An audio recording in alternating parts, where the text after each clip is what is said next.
사회 디딤영상, 오늘은 갑신정변 이후 내용을 알아보도록 하겠습니다. 나라가 힘들어지면서 갑신정변도 일어났었고 동학농민운동도 일어났었죠. 그 뒤에 어떤 일이 있었는지 살펴보도록 하겠습니다. 갑신정변 이후에 청나라와 일본이 전쟁을 벌였어요. 두 나라가 이제 조선의 주도권을 갖기 위해서 전쟁을 벌였다가 여기에서 일본이 승리합니다. 일본의 힘이 이때 막강했다라는 걸 알 수 있죠. 그러니까 일본이 승리하고 청나라는 우리나라에서 이제 거의 빠져나가게 되고요. 대신에 일본이 우리나라에 대한 간섭이 심해지게 됩니다. 그래서 우리나라가 이것저것 할 때마다 일본이 이렇게 해라 저렇게 해라 막 이렇게 시키게 되는 거죠. 그럴 때 이제 그런 것들을 좀 막았던, 일본이 생각한 거와는 좀 다르게 행동했던 사람 중에 한 명이 명성황후인데, 명성황후는 누구냐? 당시 조선의 왕이었던 고종의 아내입니다. 그러니까 한마디로 왕비죠. 고종이 왕이었으니까. 그래서 일본은 이 명성황후가 마음에 안 들었던 거예요. 그래서 일본이 자객을 보내서 명성황후를 죽입니다. 대단히 큰일이죠. 한 나라의 지도자의 부인을 자객을 보내서 살해를 한 거니까는. 그래서 일본이 명성황후를 시해했다. 왕비를 죽였다. 이 사건을 을미사변이라고 해요. 이거는 굉장히 중요한 역사적인 상식이니까는 꼭 기억해 두는 게 좋습니다. 그 다음에 그 뒤에 고종은 자신도 죽을 수 있다는 생각을 했겠죠. 그래서 고종이 일본의 세력을 피해서 러시아 공사관으로 대피합니다. 러시아 공사관은 뭐냐면은 우리나라에서 러시아 외교관, 러시아 외교관들이 머무는 시설이라고 하면 돼요. 지금도 각 나라의 외교관들이 머무는 그 외교관 시설들이 있거든요. 근데 당시에 조선에 러시아 외교관이나 이런 관리들이 머무는 시설이 있었는데 이 공사관으로 고종이 도망을 간 거죠. 왜냐면은 러시아 그쪽은 러시아 땅이나 거의 마찬가지였기 때문에 일본 자객들이 쳐들어올 수가 없으니까. 이런 와중에 이제 서재필이라는 분은 독립신문을 만들어서 우리나라가 얼른 독립을 해야 된다. 누구로부터의 독립일까요? 일본이겠죠. 일본의 식민지가 된 건 아니었는데 이때는 일본이 계속 간섭을 하니까 일본이나 다른 나라의 그런 간섭으로부터 우리가 스스로 행동할 수 있는 나라가 돼야 된다. 이런 주장을 독립신문을 통해서 한 거고요. 이 독립신문은 국립중앙박물관에도 있었습니다.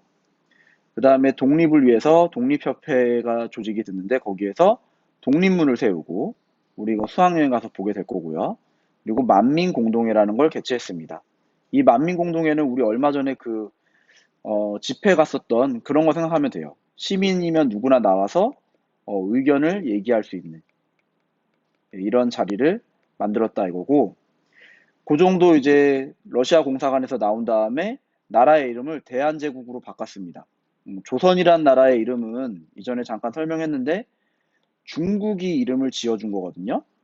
어, 근데 중국의 영향에서 이제 벗어나겠다. 그리고 우리나라가 스스로 아까 서재필이 주장했듯이 자주 독립을 하겠다. 이런 의미로 대한제국이란 이름으로 바꾸게 됩니다.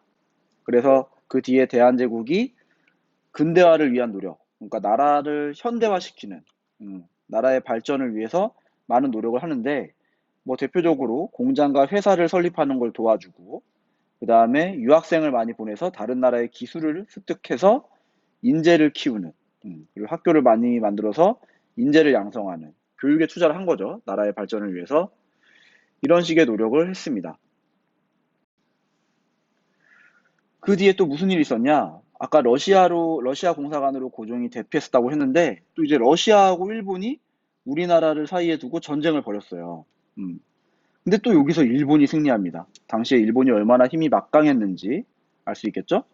그럼 그 뒤로 당연히 일본의 간섭이 더욱 심해지게 되는 거죠. 그러다 결국에는 을사늑약이라는 걸 체결하게 되는데, 이 늑약은 나라 간의 약속이라고 생각하면 돼요. 쉬운 말로. 책에도 나와 있어요. 을사년에 맺어진 약속이다. 일본과의 약속이다. 근데 이 주요 내용이 뭐냐? 대한제국의 외교권을 빼앗음. 이게 외교권을 빼앗는다는 게 뭐냐면은 다른 나라하고 대화할 수 있는 권리를 빼앗는 거예요. 예를 들면 여러분 어떤 친구가 힘이 세고 난폭한 친구가 여러분을 막 때린 다음에 너 이제 내 허락받고 다른 사람들하고 말해. 너 놀 때도 내 허락받고 놀아. 다른 친구랑 얘기하려면 내 허락 받아야 돼. 이런 식으로 하면 어떻겠어요? 기분이 안 좋겠죠. 근데 일본이 한 게 바로 그겁니다. 우리나라가 다른 나라와 뭔가를 하려고 하면은 하지 못하게 외교권을 빼앗아 버려요. 이때부터 사실상 이제 일제가 강제로 우리나라를 점령한 시간 또는 뭐 식민지 시대가 되는 거죠. 우리가 일본에 속해 있는 우리나라의 슬픈 역사가 시작되는 시기고요. 그러면서 당연히 고종을 쫓아냅니다. 고종을 쫓아내버리고 대한제국에서 가지고 있던 군대도 없애버려요. 군대 왜 없앴을까요? 대한제국의 군대가 남아있으면 일본한테 반란을 일으켜서 전투를 벌일 수도 있잖아요. 그래서 그런 힘을 없애버리는 거죠. 그 다음에 단발령이라는 걸 내립니다. 일본에서. 뭐냐면은 당시에 조선시대에서는 선배들은 머리가 길었잖아요. 기른 머리를 이제 상투를 트고 갓을 쓰고 이랬는데 근데 이 백성의 머리를 깎게 합니다. 그러니까 선비 정신을 없애겠다 이거죠. 그러니까는 단발령 이후에 유생층, 젊은 선비들이 반발이 일어납니다. 어떻게 우리가 이렇게 지켜온 문화를 없애려고 하냐? 뭐 이런 식으로. 그러면서 여기저기서 나라를 되찾겠다는 의병 활동이 일어나게 되죠. 의병이라는 건 뭔지 알고 있죠? 백성들이 군대를 일으켜가지고 뭔가 나라를 되찾기 위한 노력을 벌이는 거. 임진왜란이나 병자호란 이런 때도 있었죠. 또 책에는 의병장 중에 유명한 사람으로 신돌석이란 분이 나와 있습니다. 이건 교과서 보면서 더 정리하면 될 것 같고요. 이런 의병들의 활동이 나중에 독립운동으로까지 항일운동이라고 교과서에는 나와 있는데 같은 얘기예요. 일본에 저항하는 운동이니까 독립운동으로 이어지게 됩니다. 그래서 최근에 이와 관련된 드라마가 나온 것도 있었는데 여러분들은 봤는지 모르겠는데 선생님은 굉장히 재밌게 봤었어요. 근데 어떤 드라마에는 미스터 선샤인이라는 드라마가 있었거든요.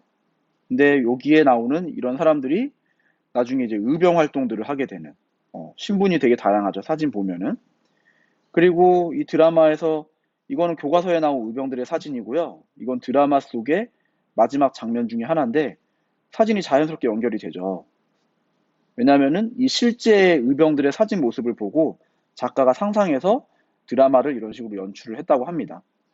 그래서 나중에 우리도 기회가 되면 보면 좋겠는데 드라마에서 너무 길어가지고 시간은 안 될 것 같지만 어쨌든 여러 가지 전쟁 이후에 일본이 우리나라의 간섭이 심해지고 결국에는 을사늑약까지 맺게 됐다. 그러면서 일제강점기가 시작됐다라는 게 주요 내용이었습니다. 교과서 내용 좀 더 수업 시간에 살펴보면서 같이 수업해 보도록 하죠.